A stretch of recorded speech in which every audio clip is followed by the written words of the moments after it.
ভবানী ভবনে যাবার আগে তার কিছুদিন আগে গদিমিতিয়াকে একটা বাইট দিয়েছিল। আমাদের যুবরাজ কি বলেছিলেন সেই বাইটটা একটু দেখে নেওয়া যাক। আমি তোমার ছেলে নই। আরে ক্ষমতা থাকলে গ্রেপ্তার করে নিয়ে যাক। সিআইডি কি? এদের ইডি সিবিআইয়ের কাছে আমি মাথা নত করিনি। এদের 10 পুরুষও যদি চায় না যে আমাকে সিআইডি দিয়ে, কেএমসি দিয়ে বাড়ি ভেঙে, ঘর ভেঙে, অফিস ভেঙে, আক্রমণ করে, মাথায় আঘাত করে, যা ইচ্ছা এরা চেষ্টা করুক, আমি তোমার ছেলে নই। তাহলে দিন শেষে আমাদের যুবরাজ কথা রেখেছে তো?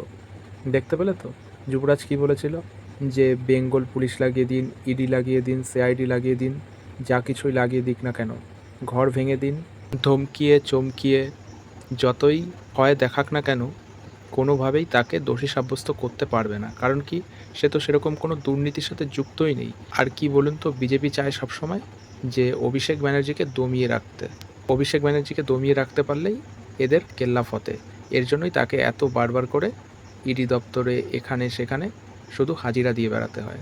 বেকার বেকার বেচারাকে খাটনি করাচ্ছে, জানে কিছু পাবে না, তারপরেও এই কাউতালিগুলো মেরে তার ক্যারিয়ারের 12টা বাজিয়ে দিচ্ছে। কি বলবে, আর কিছু বলার নেই দিল্লিওয়ালাদের।